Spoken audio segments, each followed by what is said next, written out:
minds that plot destruction, sorcerer of death's construction, in the fields of bodies burning,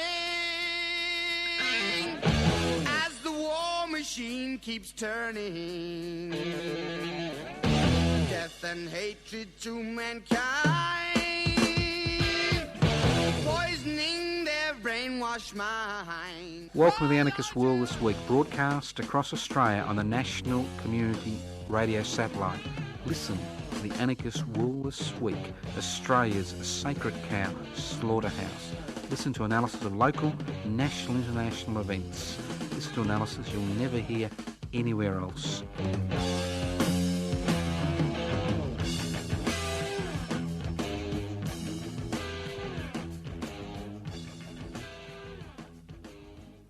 Welcome to the Anarchist World This Week, broadcast across Australia on the Community Radio Network. My name's Dr Toscano. I'm hosting today's program. This is the 40th year of the Anarchist World This Week and its various manifestations, about 15 years on the National Community Radio Network. If you wonder what anarchy is all about, an anarchist society is a voluntary non-hierarchical society based on the creation of political and social structures which are based on direct democratic principles. It's a society where wealth is held in common and used for the common good. And why those two concepts? An anarchist society is a society without rulers, not without rules. It's a non-hierarchical society where power is devolved and shared. It's a society where wealth is held in common and used for the common good, not for private profit. That's the two things we need to address if we want to create a society without rulers. If you're happy to have rulers, well, that's your problem. Now, some days are more difficult than others. Look, my partner and wife for the last 43 years, Ellen Jose, died at 5:17am on Friday the 2nd of June, age 66, after a 40-year battle for insulin-dependent diabetes. I'll speak about Ellen today because she considered you as part of her family. All the regular listeners to the Anarchist World This Week. Ellen, a respected Torres Strait Islander elder who has lived in Melbourne for over 40 years, an internationally acclaimed visual artist, educator, anarchist, radical activist and tireless social justice campaigner, died after a long struggle with illness on Friday the 2nd of June. My partner and wife for the last 43 years, mother to Cheryl, Benjamin, Libera and Joshua, and grandma Akka to Madison and Eli. Ellen died peacefully after a long struggle, surrounded by her family at Cabrini Hospital in Melbourne, as I said before, after a 40-year battle with insulin-dependent diabetes, which basically robbed her of everything. Now, I'd just like to say a few words about Ellen, because many of the listeners would have seen her. Those who knew her before her first major stroke in 2004 would have known that vibrant, tireless social campaigner and activist and artist. Those of you who met her after 2004 would have admired her tenacity and strength. Born in Cairns in 1951, she was a Torres Strait Islander, the indigenous group that most people seem to forget about, which makes up about 25% of the indigenous population in this country. She's a descendant of the people of Mer, Arab and Ngurrapi Islands in the Torres Strait. She first came down to Melbourne in 1974 when I met her 43 years ago, and has had a long, fruitful life, not just as a an acclaimed artist, and all you've got to do is go on the net and put in the word Ellen, E-L-L-E-N, Jose, to see all the things she has. Not only the fact that she has a number of major installations and sculptures in the Melbourne area, not only that she has work in the Australian National Gallery in Canberra, the Art Gallery of New South Wales in Sydney, the Australian War Memorial, the National Gallery of Victoria in Melbourne, the Gallery of Aboriginal Australia, National Museum of Australia in Canberra, the State Library of Victoria, and the list goes on and on and on and on. And many, many international collections, both privately and publicly. But she wasn't your normal artist who painted pretty pictures. Exceptionally talented, known for her oils, drawings, watercolours, ceramics, installations, video art, film around the country. Extraordinarily talented. But her work broached issues which has taken decades for mainstream Australia to take up. On the day that a state funeral is being held for a anti-sexual abuse campaigner in Victoria, it's important to remember that one of Ellen's first exhibitions in Loss of Innocence was held in 1991 at the William Mora Galleries in Melbourne, which canvassed the issue of childhood sexual abuse a quarter of a century, almost a quarter of a century, but it's been taken up by the rest of the community. In her 1992 exhibition, Black Diggers Ghost Fighters, again which was held at the William Mora Galleries in Melbourne, she addressed the issue of the writing out of the historical record of black diggers in this country who fought for this country but were denied citizenship and also denied access to services when they returned. That was a quarter of a century before it became an issue. In 1993, her work in The Balance, again at the William Mora Galleries in Melbourne, addressed the issue of climate change a quarter of a century before it's become a real issue. From Trash to Treasure in 1994, look at the changing role of Indigenous people in this country who was considered to be trash during the colonisation process. And the list goes on and on. And her famous 2003 exhibition, A Fact is a Fact is a Fact, Up Yours Wind Shuttle, confronted the historical revisionists who have been given so much airtime and print media time in this country, who rose as one after the 1992 Mabo High Court decision, attempting to denigrate and deny the reality facing this country. That exhibition was the impetus for the formation of the Tunaminaway and Maulboyheenner Commemoration Group. She was a co-founder of the Libertarian Workers for a Self-Managed Society in Melbourne in 1976 and the Anarchist Media Institute in Melbourne in 1986. She was a co-founder of the Tunaminaway and Maulboyheenner Commemoration Committee in 2004. Also,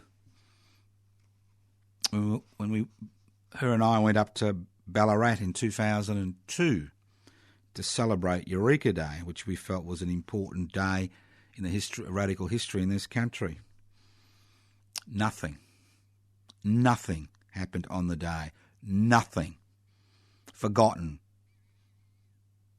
As a result of that experience, we co-founded the Reclaim the Radical Spirit of the Eureka Rebellion celebrations which have continued every year since 2003 to highlight the radical nature of the Eureka Rebellion, to highlight the importance of the Eureka Oath. We swear by the Southern Cross to stand truly by each other and fight to defend our rights and liberties. Ellen has numerous group exhibitions, numerous references of her work in the literature. She was awarded an Eureka Australia Day Medal in 2009, but also was a great educator, a lecturer at Deakin University, a guest lecturer at Monash University. She held a Diploma of Education from the Melbourne State College, Melbourne in 1979, a Diploma of Fine Art from Preston Institute of Technology in Melbourne, in Bundoora, and a Certificate of Applied Art, Seven Hills Art College in Brisbane. And she had 4 children. And all this happened after, at the age of 26, she was diagnosed with insulin-dependent diabetes. Over 80,000 injections during that period, over 120,000 needle pricks. Stroke in 2004, which dulled her intellectual capacities. Further pain and suffering. A slow decline, but didn't stop her. She entered the dialysis program when she had kidney failure due to the diabetes in 2014. She was a very strong, courageous woman. Obviously, like the rest of us, she had her faults, and I know them better than most. But we all have faults. We all have feet of clay. We all have issues we need to deal with, some more than others. But the purpose of life is to push through those issues. Last year on the 3rd of December, this is a woman who's basically confined to a wheelchair, can only walk a few steps, who's on dialysis. Woke up at 3 a.m, joined the Eureka celebrations at 4 a.m.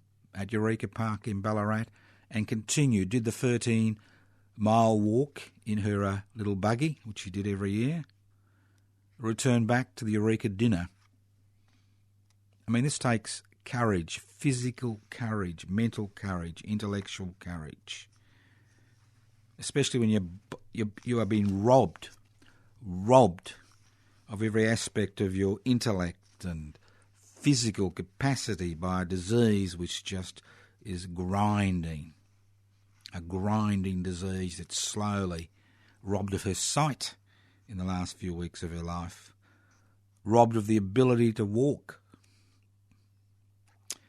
So, she was a courageous woman. This is not about lionising Ellen Jose. This is about stating the facts.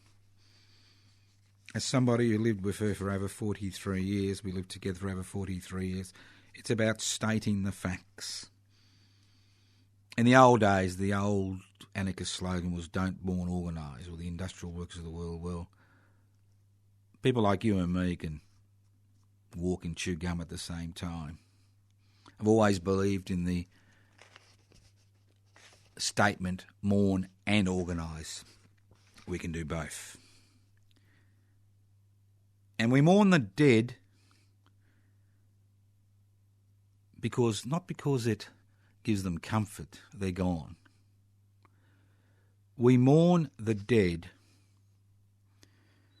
because it allows us to assess our relationship with that particular person. It allows us to reflect. It allows us to learn. It allows us to protect and extend their legacy. In Ellen's case, her legacy, not just as an acclaimed artist or Indigenous warrior or an anarchist activist or a mother or a cook or a grandmother or a wife or a partner or an educator. Remember, because it may help us in our life on this planet. Too many people don't learn. Too many people don't want to learn. Too many people don't want to mourn. Ellen Jose's funeral will be held on Friday, the 16th of June. It'll start at 1 p.m. Be held at Ricketts Point in Beaumaris. That's the Marine National Park at Beaumaris, Ricketts Point. Her 2008 sculpture, it'll be held next to her 2008 sculpture, Bunurong Blossom, which paid homage to the Bunurong women and children who had come to that point for over 40,000 years to gather, to talk, to live. It's an open air funeral. As I said before, we consider you to be part of our family. You're welcome to come. 2 requests.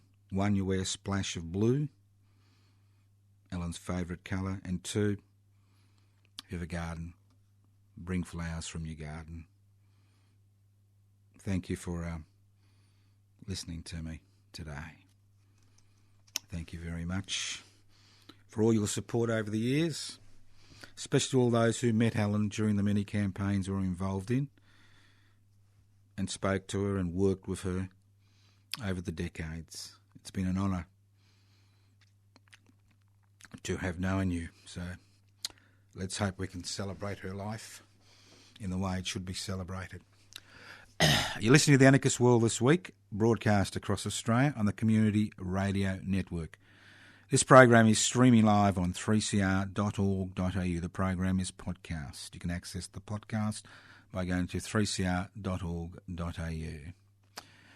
Now, next week, the Anarchist World This Week is created in the studios of Melbourne's Community Radio 3CR. Next week will be Radiophone Week. 3CR is one of the few community radio stations which relies on its listeners to survive and doesn't rely on government grants or private corporations to survive. And I attempt to raise I have attempted, never succeeded. We always seem to stop around 12,000 to raise about $15,000 towards the running costs of the community radio station 3CR. Now, as far as our listeners in other states are concerned, I will be doing another program which will be broadcast next week. But if you do listen to the Anarchist World This Week via the community radio station of 3CR, it is our Radiophone week, and I encourage you to give money. It is tax deductible if you've got a job, because it's important that we keep institutions like 3CR on air for all eternity. So that's Radiophone next week, but I will be doing a special program for the rest of the country which will be heard via the Community Radio Network. But all those listeners to 3CR, all those direct listeners to 3CR, don't forget it's Radiophone Day next week. Now, our Defend and Extend public housing campaign continues in conjunction with Friends of Public Housing in Melbourne. It hasn't been a rousing success. And the main reason for that is all the major political parties are committed, 100% committed to privatising public housing, either directly or indirectly. Directly by handing over titles to privately owned organisations, indirectly by handing over management to privately run organisations, or by entering into programs via public-private partnerships to build public housing, or by giving over public housing to social, community and affordable housing groups, which are essentially private organisations, some for profit, some not for profit. So an ideological decision has been made to privatise public housing. And the Victorian government especially is moving forward rapidly to ensure that what is left of the public housing sector disappears and to wash its hands. That's right, wash its hands of providing housing to all the citizens of the state of Victoria. And no wonder we are seeing so much housing stress in the community, so many people not being able to actually access housing, or are homeless, or are couch surfing, or are using 50 to 60% of their wages to pay rent. I'm not that familiar with the public housing struggles in the rest of Australia, but I'm very familiar with the public housing struggles in Victoria.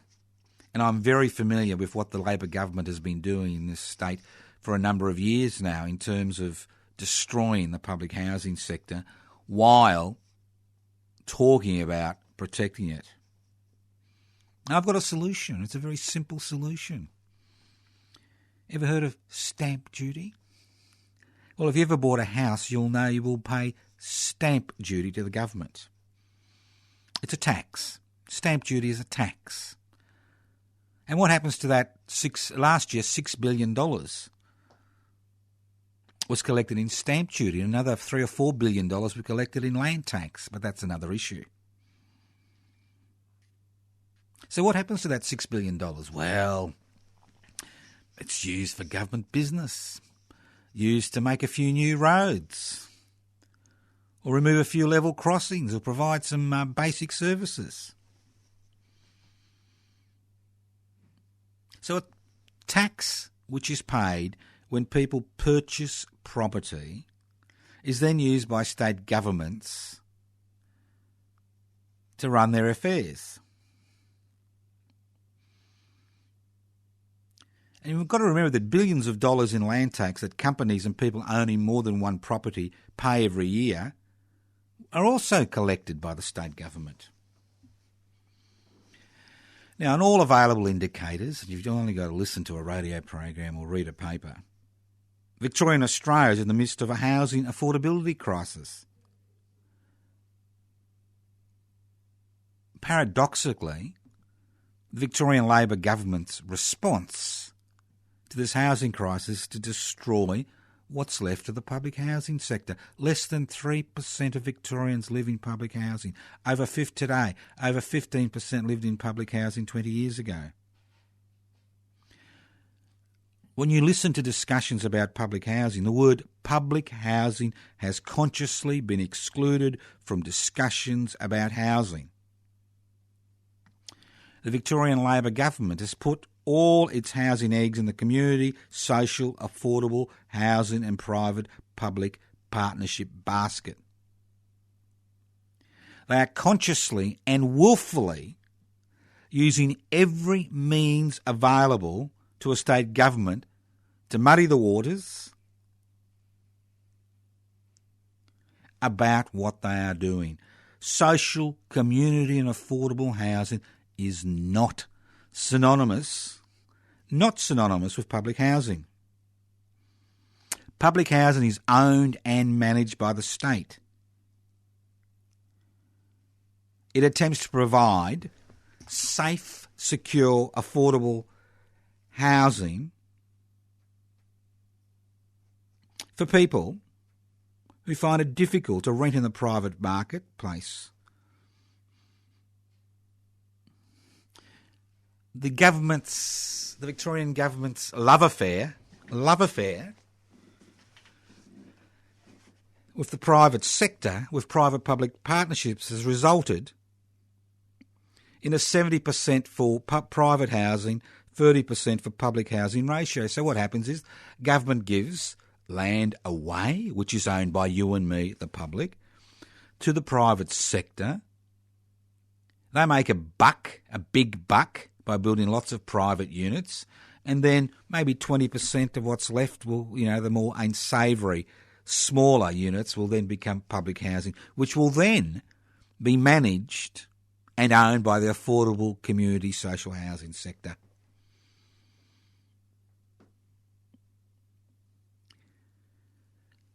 A strong public housing sector has a lot of benefits for all Australians.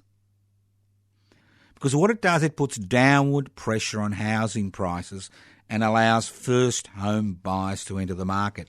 It also puts downward pressure on rents. But unfortunately in this country's economic miracle over the last 20 to 30 years has been based on two things. One, increasing housing prices, making housing a commodity, making it an investment commodity.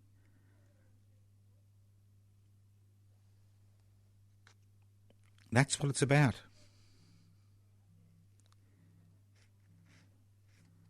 So, wouldn't it be easy?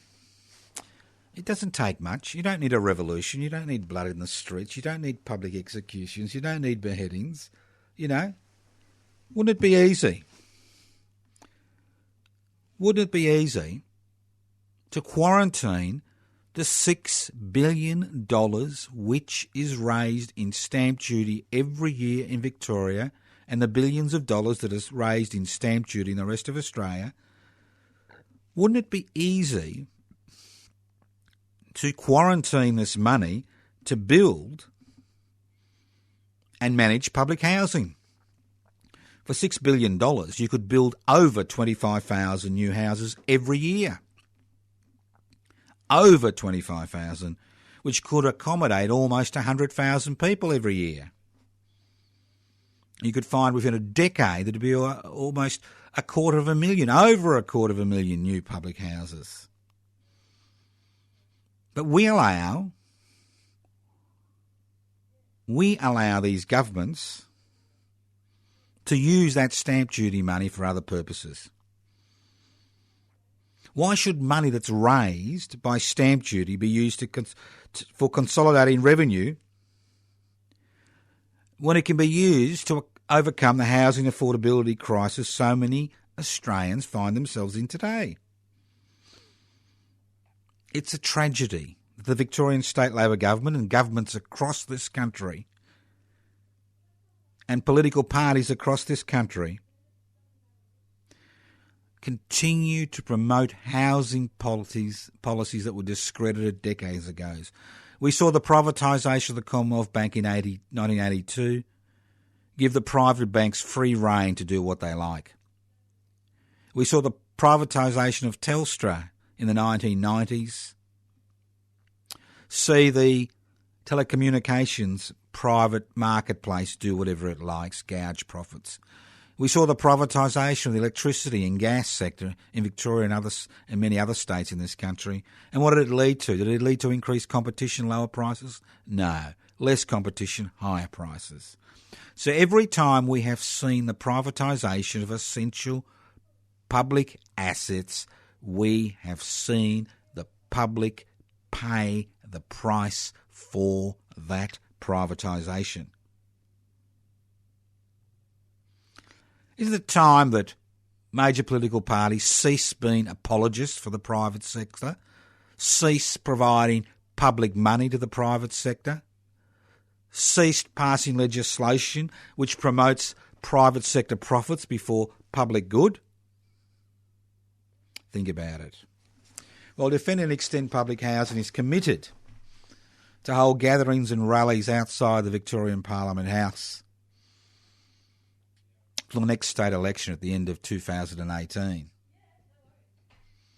On Wednesday the 7th of June, which is a parliamentary sitting day, we will be there from midday to 1 p.m.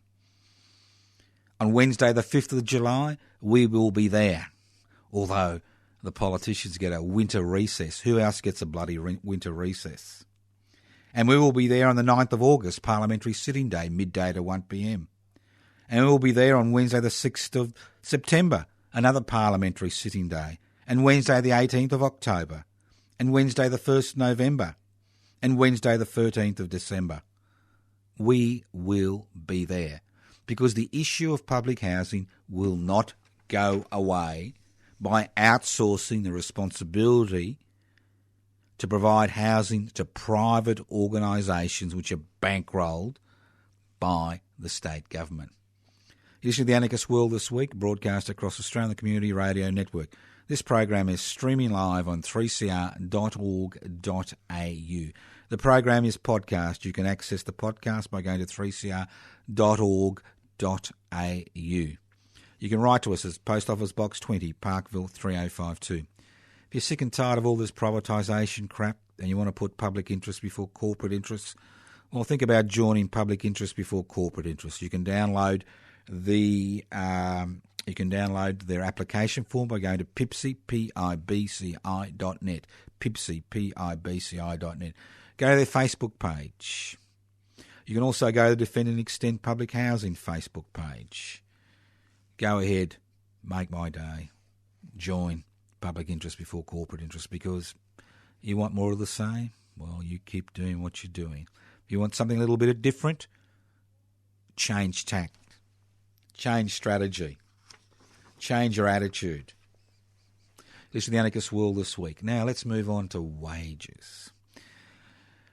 As I said last week or the week before, you got to be a genius. You've got to be a genius to be an economist, a real genius, especially a capitalist-loving economist. You've got to be a total genius. Not only do you need a PhD and Nobel Prize in economics, you even need to do a little bit of fudging of the figures. You've got to be a genius. It's extraordinary.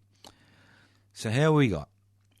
Now, in a capitalist society, and again, this is very simple, even an idiot like me can understand this, private organisations, whether they're corporations or small businesses, have one function and only one function: to create ever-increasing profits for their major shareholders and owners, irrespective of the human, social, environmental and national cost. It's that simple. I mean, BHP has no responsibility to the Australian people. Telstra has no responsibility to the Australian people. The Commonwealth Bank has no responsibility to the Australian people. Privatised organisations are beyond the reach of the law and the Australian people in the majority of cases. They have no responsibility to the national good. They have no responsibility to the citizens and residents of this country. Their primary responsibility is to their owners and major shareholders. It's that simple. That's what capitalism is about. You make a buck. It doesn't matter how you make that buck. If you can get away with it, well and good. If you can get away with not paying taxes legally, well and good, because there's no legislation in place. Well and good. If that means that a public health sector is run down, or there's no public education sector, or it's run down, or there's not enough money to provide essential services for people like housing, well, so be it. That's the nature of capitalism. But capitalism has one very, very, very weak point. It needs you, the consumer, to spend. If you don't spend, or you can't spend, they've got a problem because they can't make a buck. It's very simple. You've got a problem. They've got a problem. And in this country, we have seen the lowest wage growth in the history of this country since Federation in 1901. And we have seen the highest rents and housing prices in this country since 1901. And we have seen everyday bills increase, especially government charges and private charges, electricity, gas, it goes on and on. Increase, rates increase as housing prices increase. So what does that mean? If wages don't increase because the trade union movement has been beaten into submission through legislation which even denies trade unionists access to their members on a work site,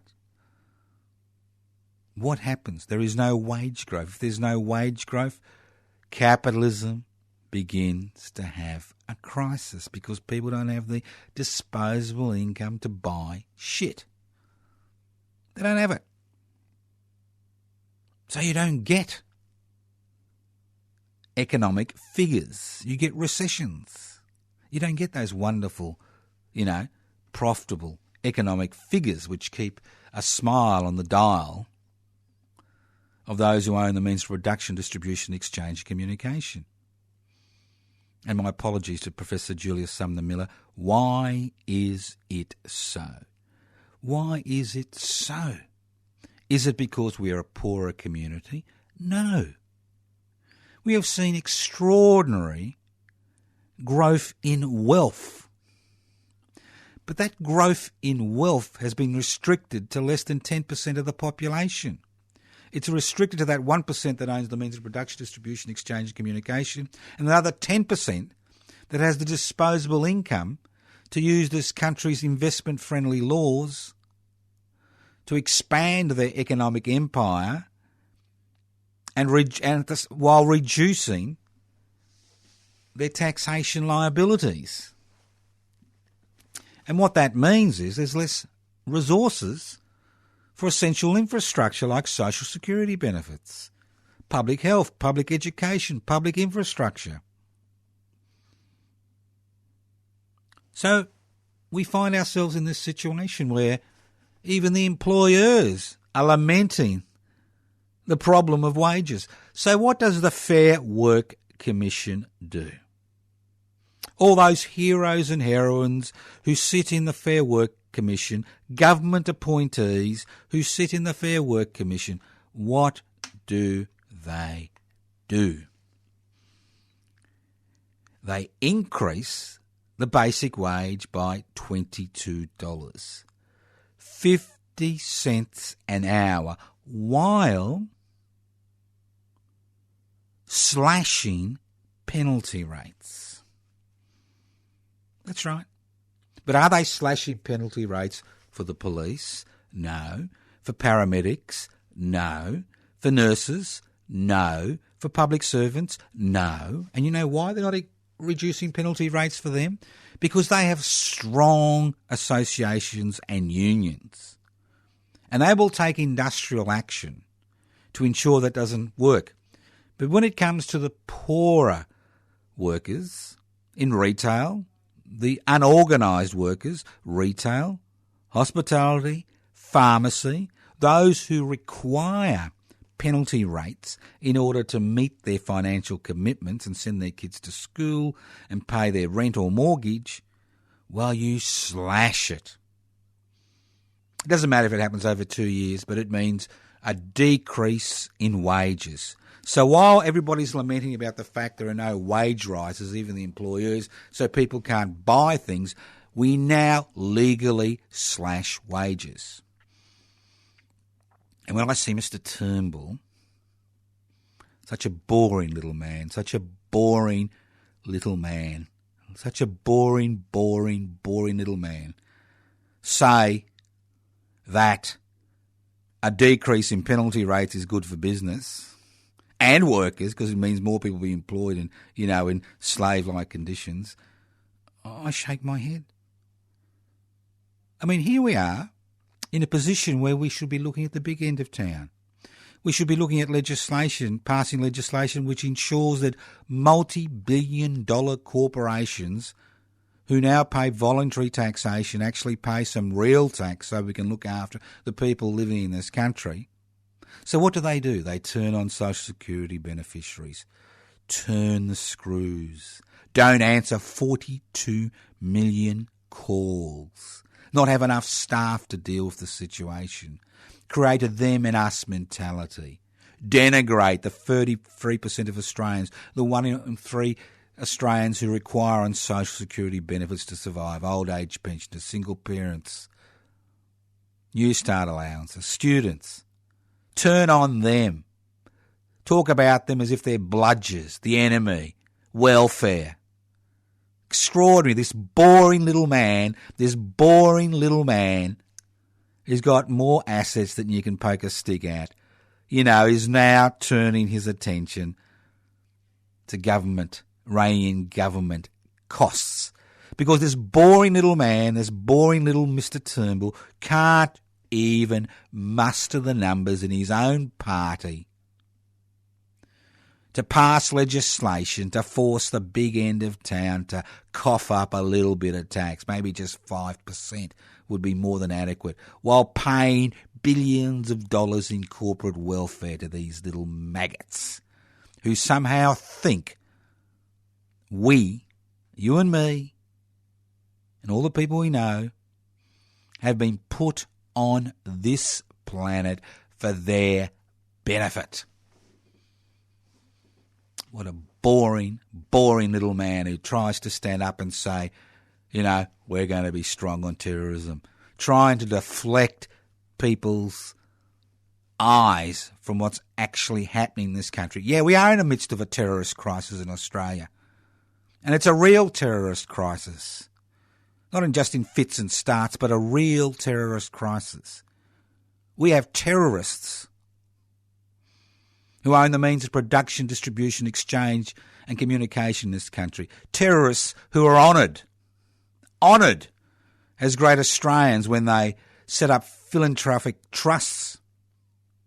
Terrorists who put their own personal fortune and their company's personal interests before the interests of the population as a whole. People who this government and the opposition are unwilling to confront because of the boring little people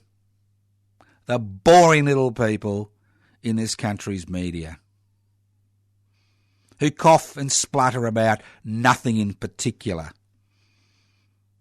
who carry on about the least important issues and never refuse to hit or bite the hand that feeds them, because they know their long-term survival, their future, is dependent on them following the company line, on them talking about the same crap every day, the same boring analysis, the same boring little people giving their opinions on what's happening in the world today. What a pathetic state of affairs you and I find ourselves in this country, the land of milk and honey, the land down under, in 2017. Extraordinary. An extraordinary situation. And we hang our heads low and don't look left and right, and are terrorised by governments who somehow think their primary responsibility is to protect the profits and power of that small section of society that owns the means of production, distribution, exchange and communication, who are not even willing to pass legislation or put up legislation for debate that stops people owning 100 homes from claiming a tax deduction on every one of those homes legally. And that's the beauty of living in the land of Oz if you've got assets. It is such a wonderful thing. That is the beauty of living in the land of Oz when we have all these assets. And the beauty is that the more you have, the more corporate welfare you receive. The more you have, the less taxes you pay. You don't have to do anything illegal. Just follow the law. And you'll become rich and famous. Extraordinary. And you'll get your little honours. And you'll be acknowledged in the Queen's Birthday's honours list. What a pathetic country we live in. We have 2 days in which Australians are honoured. The Queen's birthday, who gives a bloody shit about the Queen and the British monarchy, and the Queen's birthday, An invasion day. Extraordinary. But somehow it highlights the type of country we've become. Think about it. Think about it. Just think about it. Every day you put up with the same crap. Every day you hear the same analysis. Every day the same heads bop up. Every day it's the same vacuous statements about nothing in particular, while the real issues are never canvassed in any depth. They're mentioned occasionally, but never canvassed, never followed, never acted on. And we go through this ritual every 3 to 4 years of casting a ballot, when you and I know, deep in our hearts, that the way Parliament is currently structured, that change is almost impossible. Because you've got the puppets and the puppet masters. So what are you going to do about it? Well, you can do what I do, mourn and organise. Mourn and organise. I can walk and chew gum at the same time, and so you too can walk and chew gum. Or you can tut-tut and say how bad it is and withdraw into your own private world. And that's an option, which many people take and say, stuff it. It's just me against the world. Stuff it. Or you can say, this is no way for human beings to live. This is no way for a society to function. This must change. Not should change, or you hope for change, but must change. And that change doesn't come from violent acts, because you can't blow up a social relationship. All you do by using violence is reinforcing that social relationship, giving the state the armaments it needs to protect itself by removing what few rights and liberties you have via new legislation. It comes through mass action. It comes from people getting together. It comes from people saying enough is enough. It comes from people getting together and saying, you want to jail me for my political beliefs because I want a better world, I want an egalitarian community. Well, you go ahead and do so. Because as soon as you raise your fist and use violence, you will find that you will be ostracised, pushed aside, ignored. They love violence. The state thrives on violence. It has a monopoly on the use of force. It is its reason for existence, to protect its citizens. Its very essence of its being. And it's non-violent direct action. It's organising. It's forming groups. It's forming associations. It's using those few political liberties you still have. That's what it's about. That's what it's about. Day in and day out. That is what it is about. We need to take non-violent action. Initially, it'll be small groups. But those groups can grow, and they can federate, and they can form a different society. Because ultimately, the type of society you and I live in isn't dependent on what legislation they want to pass, but it's dependent on what type of pressure we can place on those people who exercise power in our society. Why can't we put enough pressure on a state government to say that all money that's raised by stamp duty goes in to provide public housing? Why can't we put enough pressure on the government to say corporations should pay, should pay tax? You could have a turnover tax, 1% turnover tax. You could have a 1% stock market turnover tax. There are different taxes via which you can capture resources from the public sector, from the private sector. And if people say, well, they won't invest in the country, who gives a shit if they don't invest in the country? We have the resources, both human and physical. We have a miserable 25 million people living on a continent. This isn't Bangladesh with 150 million people living on a floodplain. This isn't some little mountainous enclave that's got nothing except snow and water. This is a continent rich in resources, both human and physical. And we have allowed ourselves to think that it's only those with wealth that can create wealth. Why shouldn't our mineral resources be in public hands? Why shouldn't we develop those resources?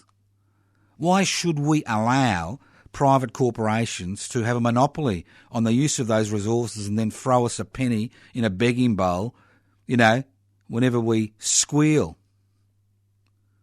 Extraordinary. Chevron, my favourite multi-billion-dollar company, won't be paying any tax on the Northwest gas shelf for 30 years, legally. And we've got this Adani mine in Queensland, money thrown at it. I mean, it's extraordinary. But we've allowed it to occur. We have allowed it to occur because we have been waiting for someone, the Messiah, someone. We've been waiting for somebody to do something about that. Because there are two tribes in Australia, and I keep saying this over and again. There is the somebody should do something about that tribe who sits back and says, oh, nobody's done anything about that. That's a pity. And then there's the gunner tribe. I'm going to do this and I'm going to do that. Well, what I urge you at the end of the Anarchist World this week is to cut your links with the gunner tribe. Cut your links with the somebody should do something about that tribe. And remember, we are the people we've been waiting for. We, you and me, we are the people we've been waiting for. Not them. Not them. We. We are the people we've been waiting for. We. So I encourage you to get involved in the activities. Get involved in defend and extend public housing activities. Get involved in the public interest before corporate interest activities. Anarchist Institute activities. The Wednesday Action Group. Get involved. Because if you don't, nothing will ever change. Thank you for listening to the Anarchist World this week, broadcast across Australia on the Community Radio Network. This program has been streaming live on 3cr.org.au. The program is podcast. You can access the podcast by going to 3cr.org.au. You can write to us at Post Office Box 20, Parkville 3052. You can leave messages on 0439 395 489. You can go to my public Facebook page, Toscano, Toscano, the number 4, the public, Toscano for the public, to see the activities that I'm personally involved in. You can go to the Defend and Extend Public Housing Facebook page. You can go to the Anarchist Media Institute website, anarchistmedia.org. You can go to the Public Interest Before Corporate Interest website, pipsy.net. And there's many other things you can do. And if all this is of no interest to you, form your own group, form your own organisation. Change comes from people peacefully together agitating for change.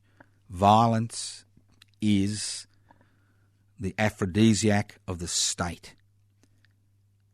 Peaceful, direct protest, direct action, peaceful direct action is the aphrodisiac of the people.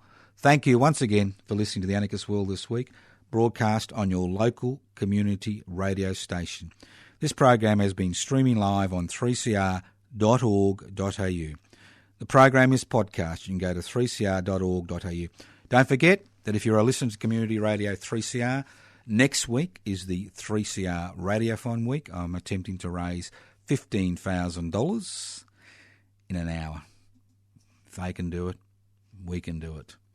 So remember, listen in to the Anarchist World this week for the special Radiothon edition. And if you're listening to this program outside of the Melbourne area, we will have a special program for you to be broadcast via the Community Radio Network, because obviously you need to contribute to your local community radio station to keep them on air for the next year, because without your local community radio station, you wouldn't be listening to programs like the Anarchist World this week. Listen in to your local community radio station via the Community Radio Network to the Anarchist World this week, next week. Evil minds that plot destruction. earth's construction. An analysis you'll never hear anywhere else. Anarchist World This Week. Australia's sacred cow slaughterhouse. 10 a.m. every Wednesday. Listen to the Anarchist World This Week for an up-to-date analysis of local, national and international events. Poisoning their brainwashed minds. Oh, Lord, yeah.